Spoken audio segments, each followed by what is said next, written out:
Hello, everyone. My name is Kayla Sparkman, and I'm a book club moderator with PBC Guru. And I am pleased to welcome you today to our author talk with Geraldine Brooks. Geraldine Brooks is the author of the Pulitzer Prize winning novel March and the international bestsellers The Secret Chord, Caleb's Crossing, People of the Book, and Year of Wonders, recently optioned by Olivia Colman. She has also written the acclaimed nonfiction works Nine Parts of Desire and Foreign Correspondence. Brooks started out as a reporter in her hometown, Sydney, and went on to cover conflicts as a Wall Street Journal correspondent in Bosnia, Somalia, and the Middle East. Brooks lives in Martha's Vineyard, Massachusetts, with her sons, her horses, Valentine and Screaming Hot Wings, and a dog named Bear. We're so happy that you could join us today, Geraldine. It's wonderful to be with you. Just a few key points of information for everyone. First, I'll ask a combination of pre-submitted questions and those that we receive from live audience members. So I'll do my best to get to every question that's submitted. Secondly, if you'd like to submit a question, click the tab at the bottom that says Ask a Question. And lastly, we welcome you to chat with other members during this live stream. All right, let us begin. So we always love learning more about the authors. So to kick off our time together, what are some of your all-time favorite books? Oh gosh, so many. Recent book that blew me away was The Overstory by Richard Powers, which I just felt like I was seeing the world in a completely different way after I finished that book. The book that did that to me about 25 years ago would have been Gilead by Marilyn Robinson. I just think she, in that novel particularly, evoked what love feels like better than anybody that I've ever read. I love historians' work like Henry Louis Gates. His recent book about Reconstruction was absolutely fantastic. Jill Lepore, These Truths, marvelous. And I just finished a book that's coming out soon by a fellow Australian writer called Wifedom. And it reads like a novel, but it is a nonfiction book about the total erasure from history of wives of artists. And in particular, she is studying George Orwell's wife and how George Orwell's wife made this huge contribution to his work and his life and was a great hero of the left during the Spanish Civil War. And yet she's practically invisible in the historical record. So in Wifedom, Anna Funder re-centers Eileen in the way that she should be in Orwell's story and in her own story. Thank you for that. I definitely wrote down some of those, and I know our members did as well. So how did your background in journalism lead to authorship? I loved the idea of being a newspaper reporter from the time I was 8 years old. I went to visit my dad at his workplace for the first time, and he worked as a proofreader on a newspaper in Sydney.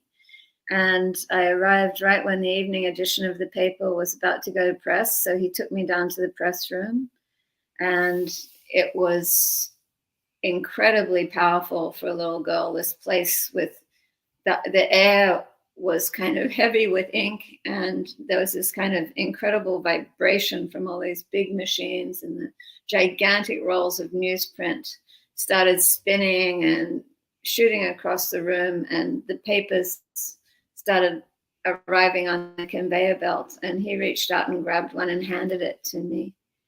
And it was warm because it was hot off the press. and I remember looking at that paper, warm in my hand, and thinking, I'm the first person who's reading what's going on in my city right now. And I really wanted to be a part of that. So I worked towards that through my college years and took the kinds of classes that I thought would be useful for a journalist. So I double majored in government and fine arts, thinking if I don't get a political beat, I'll get a cultural beat.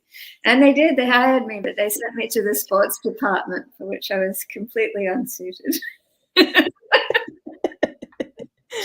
And all my wonderful studies of classical political theory, from Plato to Hobbes, and uses of tempera and Quattrocento Italian wall painting, all for naught.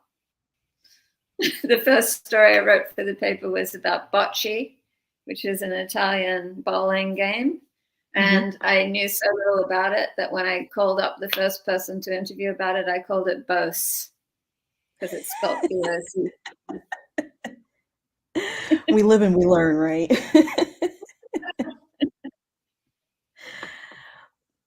So somewhat connected to that, that's a beautiful backstory. You've corresponded in a variety of places. Do you have a favorite location? Oh, well, there's a different, journalists think about things differently than normal people. I give terrible travel advice because actually one of my favorite countries in the world, it has become one of the great tragedies of the world, and that's Yemen. But I love Yemen. It is just a wild and beautiful culture and extraordinary, stories, and it's just like nowhere else. And so over the years, I've recommended a number of friends to go to Yemen, and they've all had hair-raising experiences because, alas, it is caught in all kinds of geopolitical strife, and as well as the usual crisis of the poor world. So yeah, so Yemen. I also really love going to Iran, because what we know about Iran is about the political nature of the country, but the culture is so rich and the people are so overwhelmingly hospitable. And so there's this thin crust of very ugly politics, and underneath it is this deep, rich society that we don't really appreciate. Thank you for that. So before fully moving into discussing horse, I wanted to insert this question from one of our members, Susan, who writes, I don't have a specific question about horse, but I would love to know more about the process you follow for writing historical fiction. How do you conduct your research? What challenges you have encountered?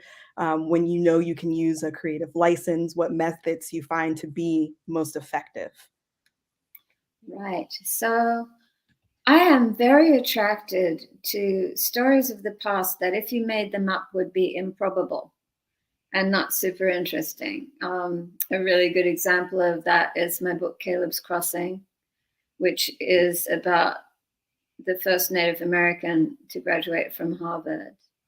And he did that in 1665. And to go to Harvard in those days, you had to have complete mastery of Latin and Greek, because they did all the instruction in those languages. They didn't teach in English in those days. And this was a young man who had grown up in his own Wampanoag language and culture on the island of Martha's Vineyard in the early days, when there were just a few English settlers trying to set down roots here. And somehow, out of that context, he had mastered Latin and Greek, went to Harvard, and graduated alongside the sons of the colonial Puritan elite. And if I'd made him up, everybody would have shrugged and said, that's ridiculous. But the fact is, it actually happened. And so those are the kind of stories that attract me. My first novel was about a village in the Peak District in England. And it's the only place, as far as I could find out, that had ever voluntarily quarantined in order to stop the spread of infection when bubonic plague struck the village in the 17th century. So it's those kind of improbable truths. And so you're attracted to the story. And then another necessity for me is that you can't know everything about the story. So if Caleb had kept a journal about what it was like to be him, there'd be no room for a novelist. That would be a job then for a narrative historian to bring the story of Caleb. But he didn't. And so we know just the bare facts of his life. And so that leaves room for an informed imagination to work. So you then try and create some kind of plausible account of what it might have been like. And you do that by a tremendous amount of archival research, reading letters and journals of the period, looking at the physical culture, you know, so what's written down is one thing and what is actually happening is another. And that's where archaeology can be really helpful. So it says in all the rules of 17th century Harvard that you're not allowed to have fancy clothes and you shouldn't be drinking alcohol and you shouldn't be smoking tobacco. And yet when they dug up the site of the original college, what did they find?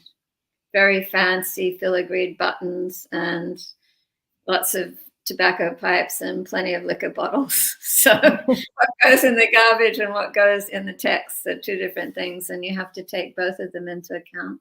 But what's important to me is to not let the research drive the book. It has to be driven by the story. So the story has to tell me what I need to know, and then I do the research in order to serve the story rather than the other way around.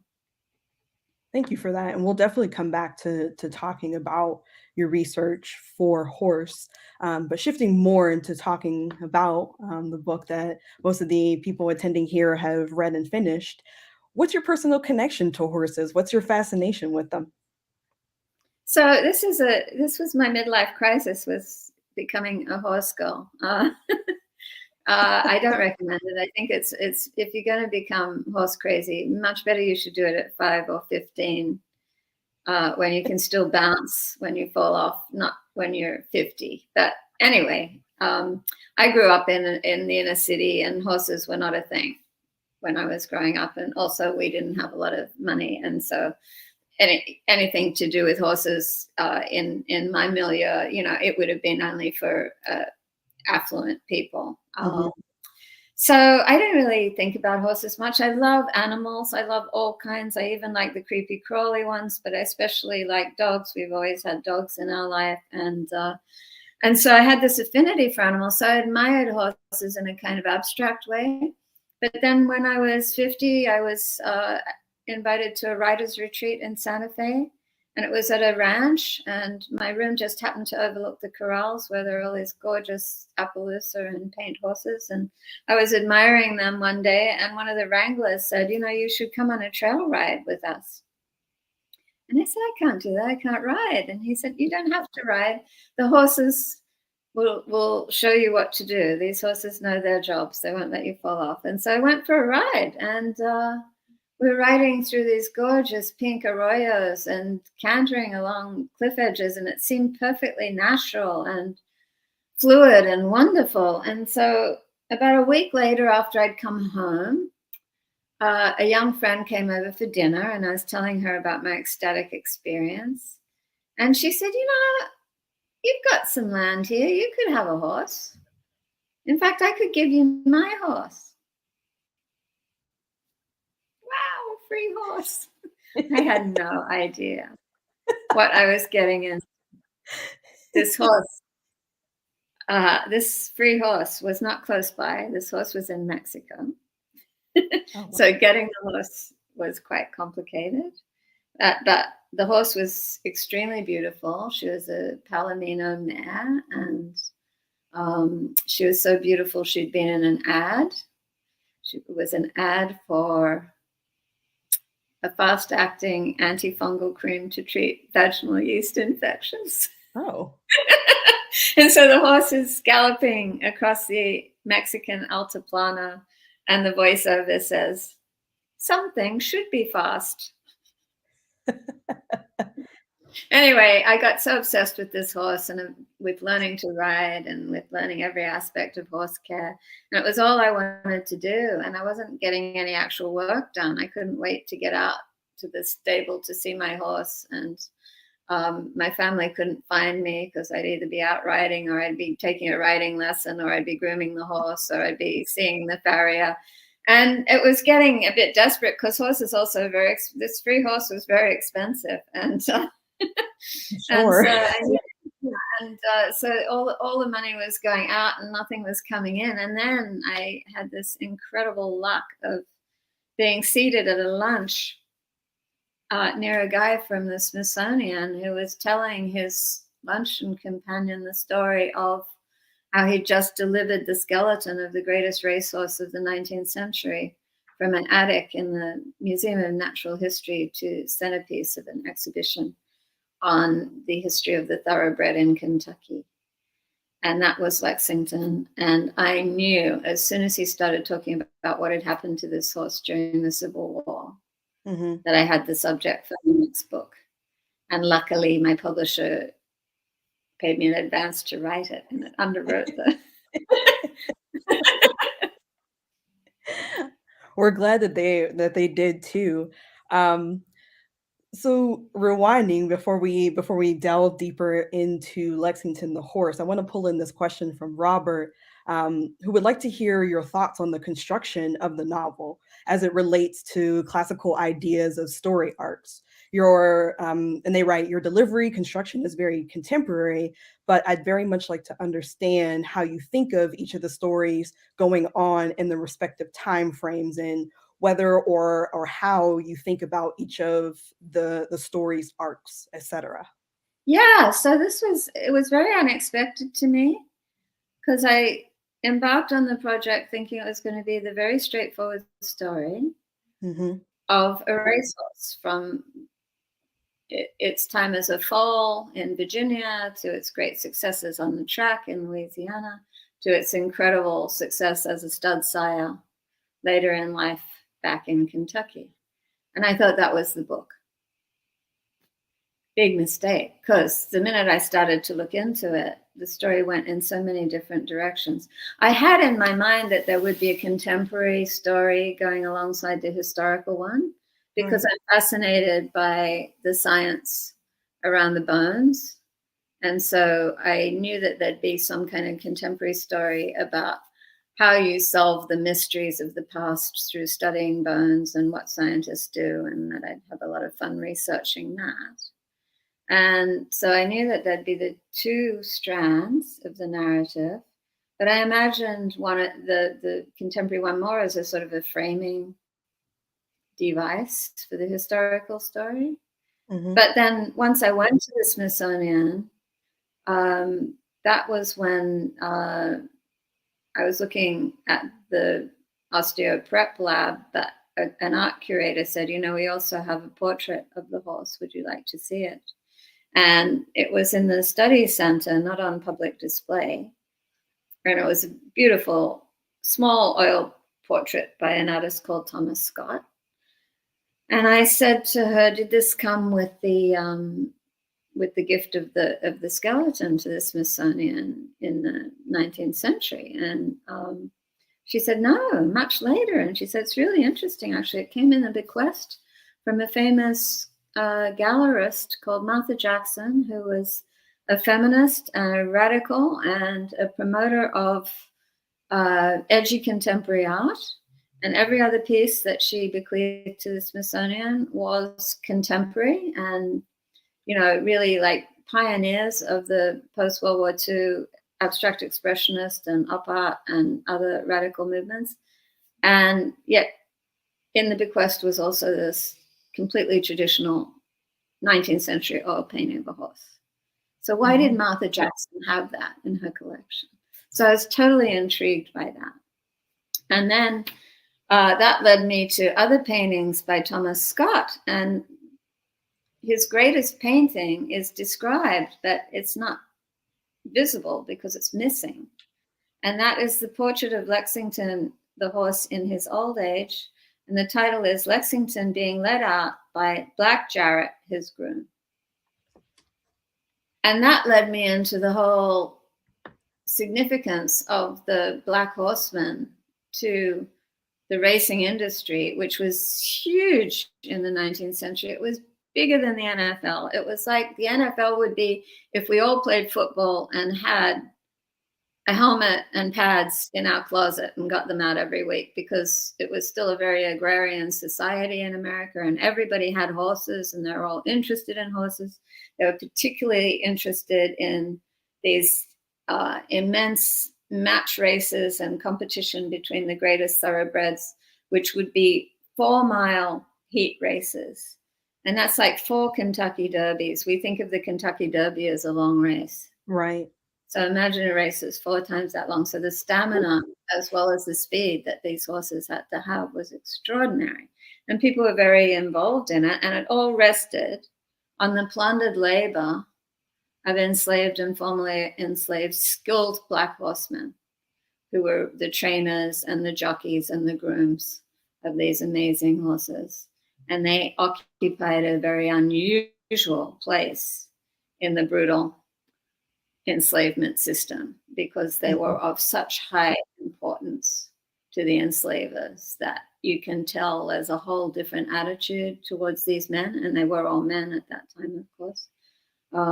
There's a deference, which you never detect that in writings by slave holders when they're writing about enslaved people. It's usually fairly contemptuous or belittling in some way, but with these horsemen, there's respect, and there's a value placed on their skills and a willingness to defer to their expertise. So that intrigued me no end. So that I knew that the story was going to go in a whole unanticipated direction.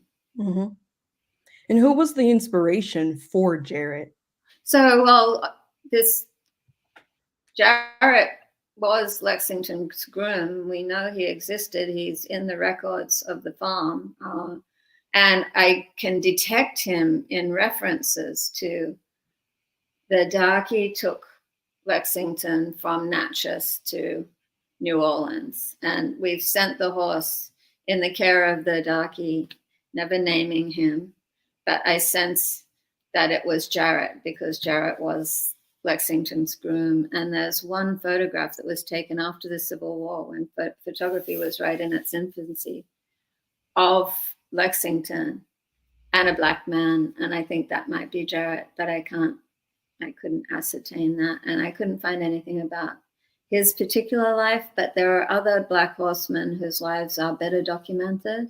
Mm-hmm. And so I tried to distill the experiences of these other men and gave those experiences to Jarret.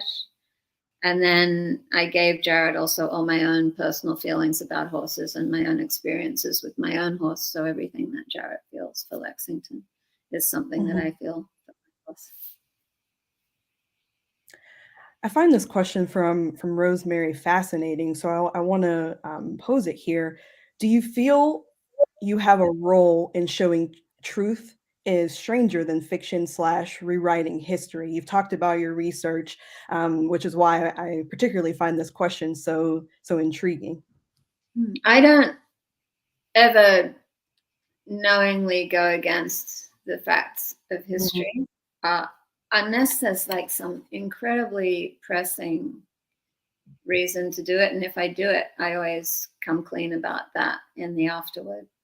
But for me, the facts are always more fascinating than anything that I could make up. And I only start doing the work of imagination in the voids where the voices have fallen silent, or where there was no voice allowed for people, where people were not allowed to be literate and tell their own stories, which is true for women in this country until around about 1750. Women were not generally able to get educated to write, so there aren't any good women's journals until then. And obviously enslaved people, it was against the law to teach slaves to become literate. And so, of course, there are wonderful narratives, and I relied a lot on, actually, Frederick Douglass has several autobiographies, and his experience as a young man escaping and coming to Baltimore, and the experiences he had when he saw what life was like for people who actually could earn their own dollar. So I borrowed a little bit from his autobiographies to give experiences to Jarret. But to me, I really believe what Mark Twain said, fiction must be plausible, but truth needn't be. So everything in this book that seems implausible is probably the true thing.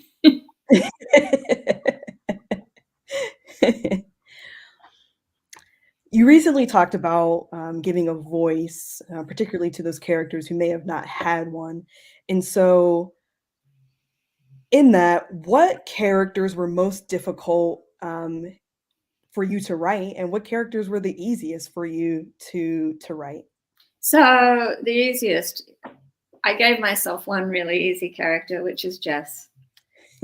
And Jess is basically very much like me. She is kind of socially awkward and a bit of a blunderer and says really dumb things and doesn't know what she doesn't know. But she's a nerd and she loves her work, and and that girlhood was very similar to my girlhood. So that was my gimme character.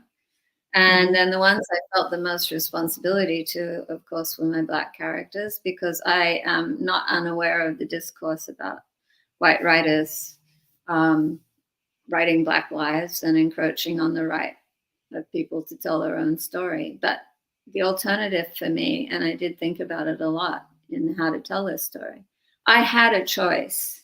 I could have centered the narrative on the white owners of Lexington, who are fascinating characters. I mean, these are extraordinarily rich characters to write about. But I thought it would be just criminal to erase the contribution of the Black horseman, and because their contribution hasn't been appreciated enough, and the amount of wealth that their skills and expertise created. And I just wanted to highlight that. And then when I was going to be writing about Black lives in the 1850s, I couldn't just leave it there as if, oh my gosh, this is something that's over and done with and we don't have to bother our heads about it now, and completely neglect that in my contemporary story. So I knew that I would have to have the reverberations of racial injustice and how that's playing out in Black lives today in the book. And that was a huge responsibility. And, I relied on the incredible patience and generosity of Black friends who talked to me about their lived experiences and read early drafts. And it's helpful to live on Martha's Vineyard because there's been a thriving Black community here for more than 100 years. And it's generally a pretty affluent, pretty privileged Black community.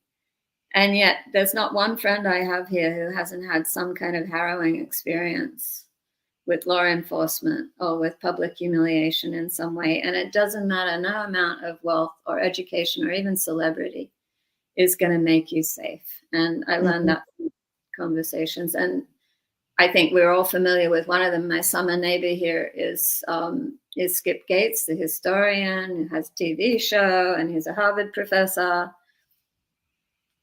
And that didn't save him being dragged off his own front porch in handcuffs by a racist cop who had been called because somebody saw a Black man trying to get in the front door of a nice house. And it didn't occur to them that it was his house. So, so that's why I felt it was really important to let those echoes reverberate in the contemporary story as well. Thank you for that. So I'm gonna go, I guess, a little off script here, right? I had a plan in my mind, and that's completely okay, right? Because I feel like it's more important to pay attention to what's happening in the moment, and I want to stay in this moment, in talking about the Black characters in Horse, and kind of switch pages a little bit here to Theo. Our members had several questions, and you can see them still popping in, but one that rose to the top above all of the other questions, and this is an incoming spoiler alert for those who may have not finished. I know many people have finished, but I just want to throw that out there. If you haven't finished, maybe go make a cup of tea and come back in a minute. I love that recommendation. Go make a cup of tea, coffee. Glass of wine. Exactly. But what led to your decision to have Theo killed by cops at the end of or towards the end of the book? What led to this this event where he's having an encounter with law enforcement? So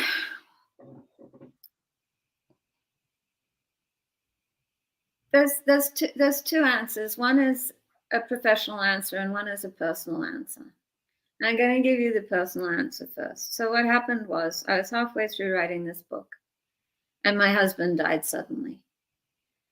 And he is the writer Tony Horwitz, and he has written a lot about. He writes nonfiction. He's a historian. He writes a lot about the Civil War and about race in America. And he loved this project more than any other book that I'd ever done. And he was super helpful to me because he's great at diving into archives and finding things. And so I felt like all of our work in the 35 years we were married, we've worked very closely together, first as journalists and then as authors. But this book particularly was a project that I felt that, you know, he was really holding me up and then he was gone. And I couldn't work for quite a while after that. And when I did drag myself back to my desk, my whole life was infused with grief. And it was like, there wasn't going to be a happy ending. I just didn't feel like there was a happy ending. It wasn't a happy ending kind of a time for me. So there's that. And then there's the professional reason, which is when you're writing a character. I read something when I was just starting out as a novelist, and blow me down, I can't remember who wrote it, but it was a piece of advice that says a novelist's business is to be pushing a protagonist's head underwater all the way through the book. And then when you get to the end, you have to decide if you're going to sink them or let them swim. And I'm a big fan of the swim because as a reader, I really hate it if a novelist has led me to care deeply about a character for 350 pages. And I'm so invested in that character. And then on page 351, she pushes him off a cliff. I really don't like that.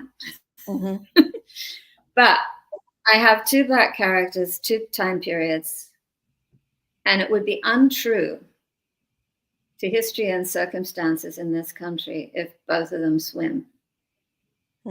So if one of them is going to swim, one of them has to sink. Does that answer the question? Oh, it does. What you saw me there was processing that response, and thank you for breaking that down into the two pieces that you did.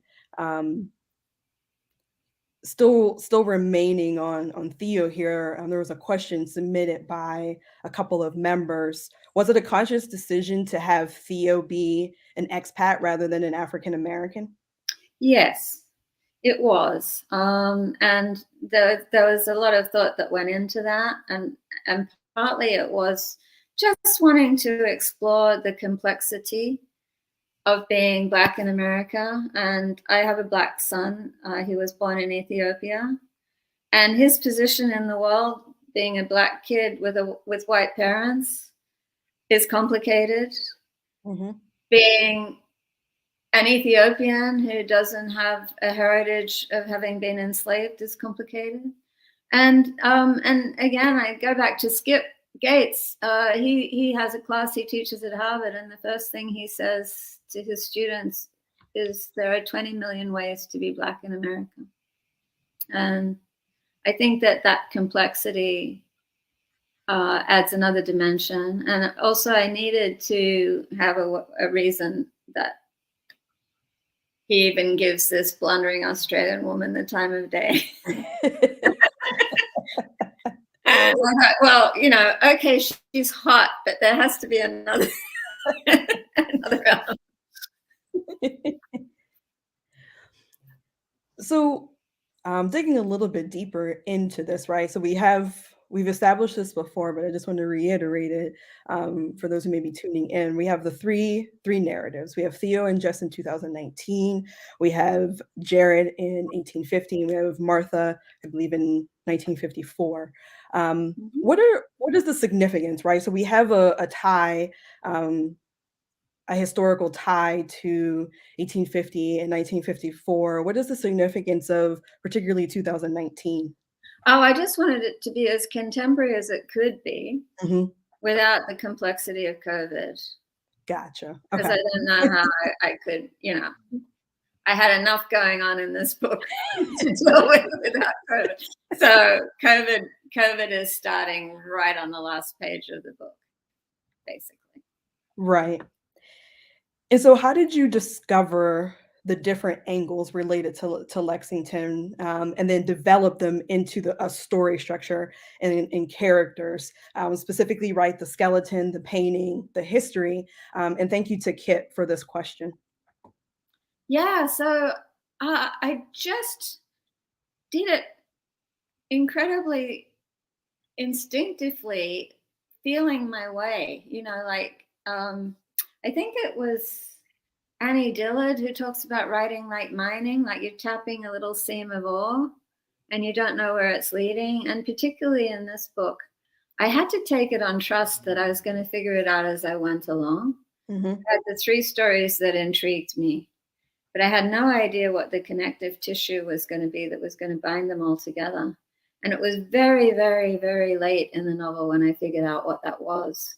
And I was starting to get a little bit panicky because I had three stories that I really liked, but apart from this kind of tenuous horse connection, it wasn't enough glue. And then I thought, well, the art is the glue. And once I knew that, then it elevates the significance. And if you follow those paintings, they appear in the time periods, and so that's what links it all together.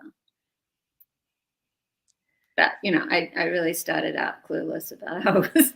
I'm not one of these people who has like the great big whiteboard with everything planned out. I don't work that way. I work very instinctively. This next question comes from Bonnie, who writes, do you typically have eureka moments on your next book's topic, similar to the story that you shared for Horse?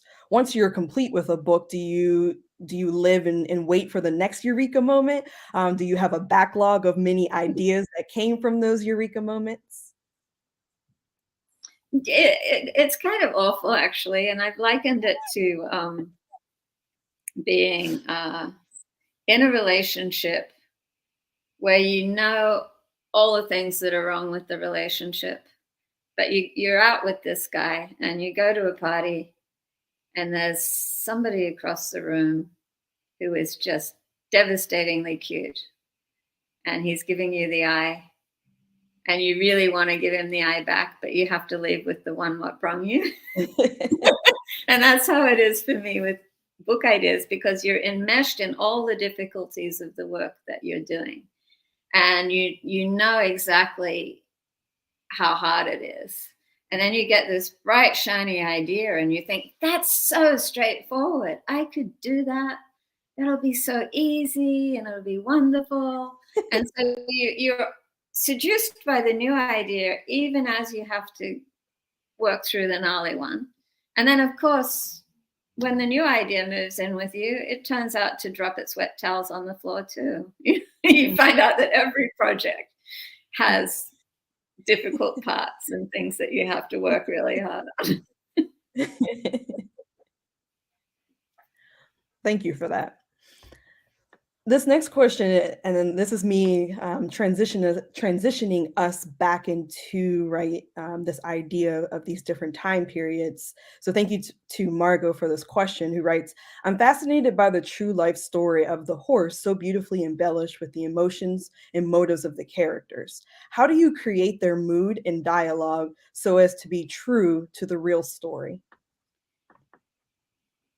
I think by leaning on the true story as hard as you can, and finding out as much as you can of what really happened. And the easy part of the research here was the horse itself, because people were so obsessed with races in general and with this horse in particular. This horse was extremely well documented. There were 3 newspapers that did nothing but cover the track in those days, and they were incredibly popular newspapers. So every race this horse took part in was documented, every hoofbeat of it. And also, when the horse died, his obituary ran over, I think it was 3 pages of broadsheet newsprint. I mean, this horse was a national obsession at the time.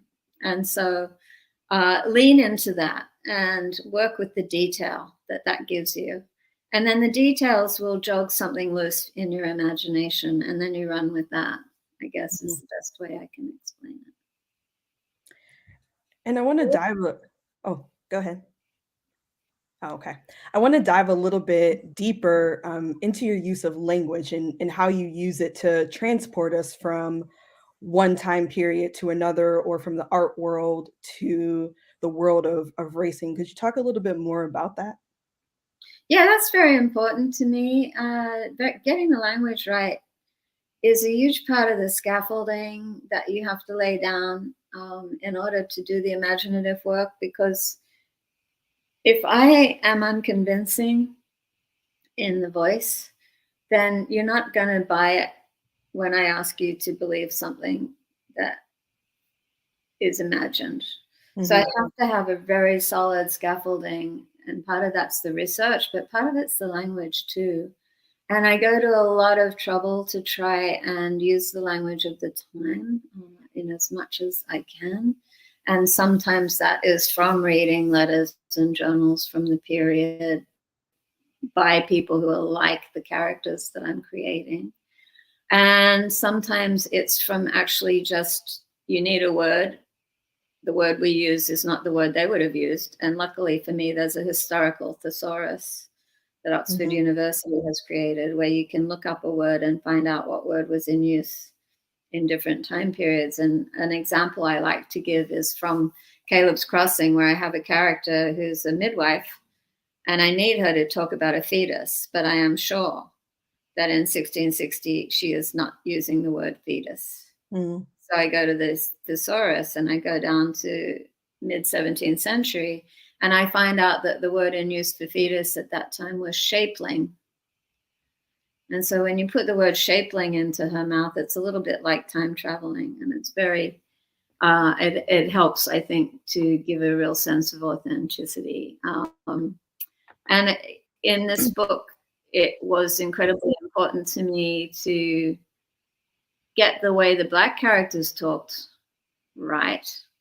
And that's Mhm. hard because a lot of the sources are really corrupt sources and unreliable. And a lot of the accounts telling about how Black people spoke at the time, there's a kind of minstrelsy feel to it. It's kind of belittling, and it's kind of trying to portray enslaved people as uneducated. And it's just really ugly. And so what I did, it's not perfect, but it was the best thing I could think of to do, was I listened to a lot of the recorded interviews that they did during the Relief and Works project during the Great Depression, where interviewers found out throughout the South and interviewed formerly enslaved people.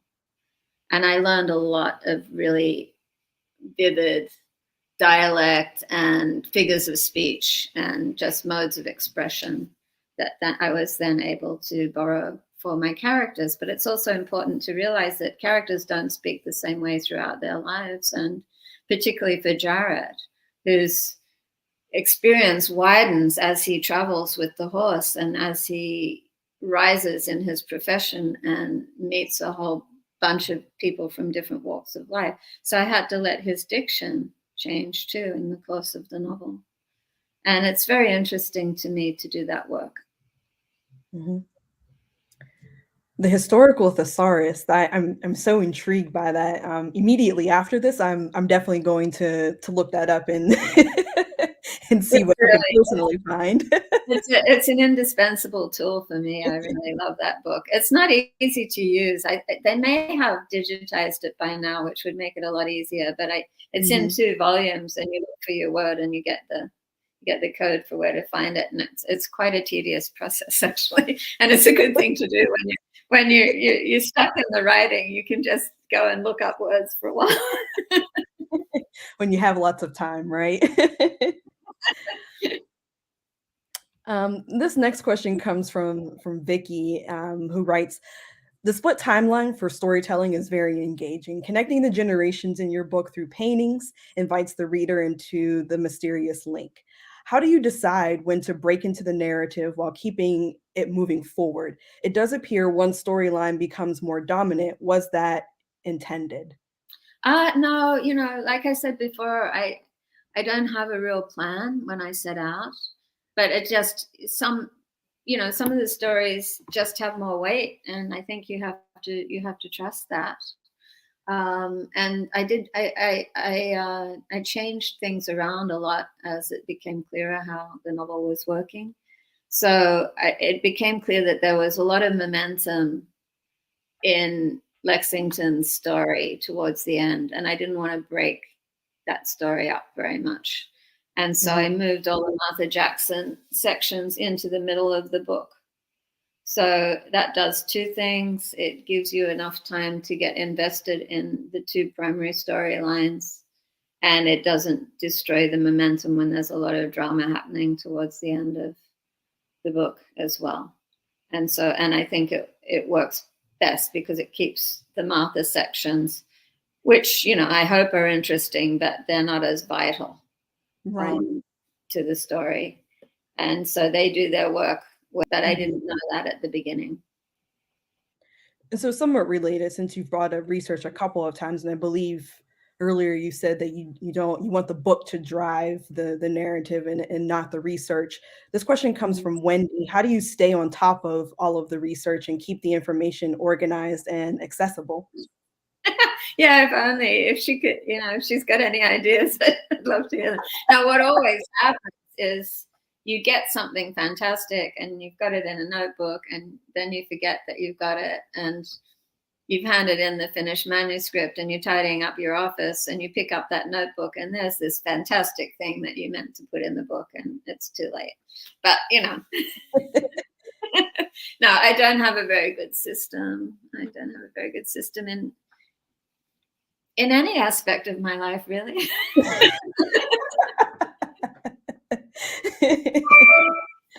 It touches many realms. This next question comes from Susan, who writes, "Why did you choose to write Thomas Scott sections in the first person?" Yeah, well, the simple answer is because he wrote a lot himself. And so I knew what he sounded like. And I had great confidence that I could capture his voice because I had so many examples of it. So he was not only a painter, he's such an interesting guy. He started out in medical school, but he couldn't afford it. So he dropped out. And then he became, he loved horses and horse racing. And he was writing about horses for the turf newspapers of the day. And then he became apprenticed to a great equestrian artist called Troy, who was a Swiss guy. And then he went out on the road as an itinerant painter. But when the Civil War happened, he volunteered with a Kentucky unit that fought on the northern side, and he was the unit's medic. So he had an extremely interesting Civil War, and he impressed people, and people wrote about him. So I felt like I really had a lot to work with him, and I felt confident that I could write him in the first person. Thank you. These next couple of questions are very plot based in your decisions behind them. The first one is from Kim, who would Excuse like to know. Bless you. me. The first question is from Kim, who'd like to know why Jarret's father bought his second wife's freedom before his son's. Is that something that worked better for the plot, or was there research indicating that that might be the cheaper or easier option? No, that was plot driven because Harry Lewis, as far as I know, that was not how his family life went. I don't know a ton about the actual Harry Lewis's family life. I do know he had a son who was a horseman, but it made sense to me that since he believed that Jarret was not going to be under anybody else's, say so. His son was working with and for him. But he'd had this experience earlier of having an enslaved marriage where he had no control. And he didn't want that again. So he wanted something different for himself. And so it made sense to me. And also that he would have had an expectation of high earnings from his ownership stake in Lexington, that he would have felt confident that he could do right by both of them, and that the wife was the more urgent. The second question comes from Laurel. Why did you choose to have Jess return to Australia?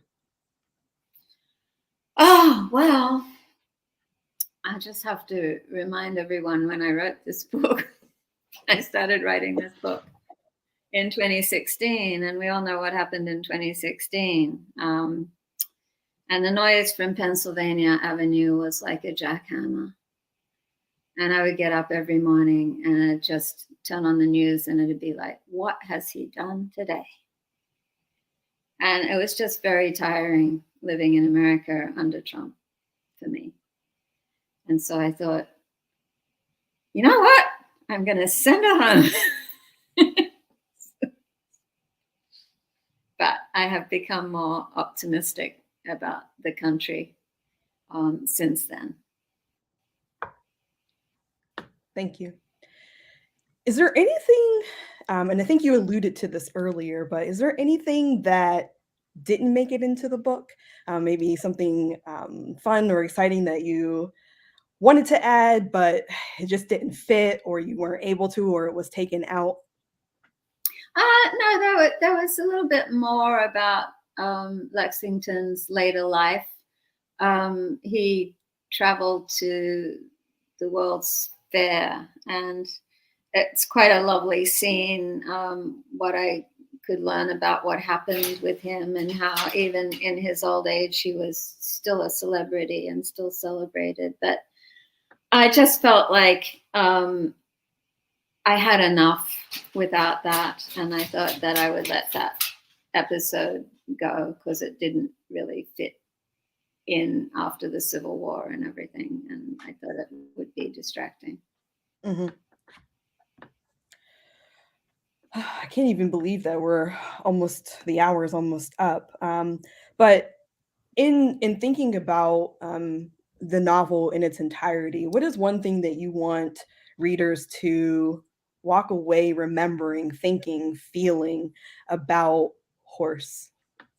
Well, I would never be presumptuous enough to tell any reader what they should think or feel, because I think that's the magic, really, of books, is that you have a relationship with a book that is such a personal thing. And it's personal every time you read a book. Like when you reread a book, it's a different book because you're different.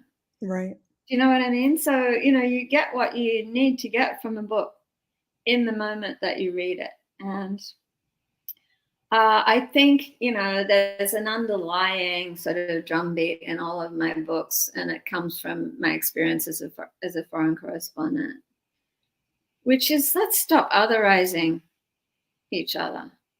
And let's understand that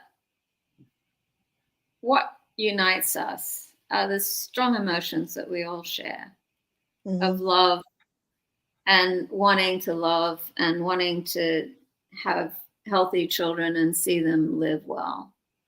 And can we just stop with the banging on about what divides us and try and look a little bit harder at what unites us? Mm-hmm. Thank you for that. Another question that we typically love asking our authors is, what's next for you? Um, what is on the horizon for Geraldine Brooks? Well, I do have another, a bright, shiny idea for another historical novel. But, and I'm not going to say too much about it, except that it was inspired by a piece of furniture. Oh, But meanwhile, I'm writing a very different book at the moment. It's nonfiction. It's a sort of a memoir, and it's really about what happened to me and to my sons when Tony died so suddenly, and how bad society is at allowing people to manage loss and grief. And it's not, that sounds like a very sad book, and it kind of is. Anyway, it's just something that I feel like I need to get off my chest, because I don't think we're very good at giving people what they need at times of great loss in our modern society. And so I just wanted to reflect on that and how we might be able to do it better. Something you previously said made me think, do you find yourself writing books, different books at the same time, or do you kind of segment them? I am very bad at multitasking. I'm in complete awe of how you can be talking to me and reading the chat at the same time. I could never do that. I'm the girl who can't walk and chew gum at the same time. I just thought I'd ask. There were a couple times that made me think about. I'm like, are you writing different books at the same time? Because applause to you. I mean, applause for still writing a book, but writing two at the same time. No, Can't I'm not. imagine. So I'm very far along with the little book that's called Memorial Days. Okay. And so I think, that I'll be finished writing that, I hope, this summer. And then I will turn my attention back to what I know how to do, which is write historical fiction. And we certainly look forward to it. But I just want to thank you for this conversation. I want to thank our audience members for the questions that they submitted beforehand, the questions that they submitted live, all wonderful, engaging questions. Like I said, I can't believe that this hour has gone by quickly, so quickly, but it was a lovely hour together. We hope that you'll consider joining us for the rest of our Author Talk series, which continues next week. But until then, have a beautiful day, everyone.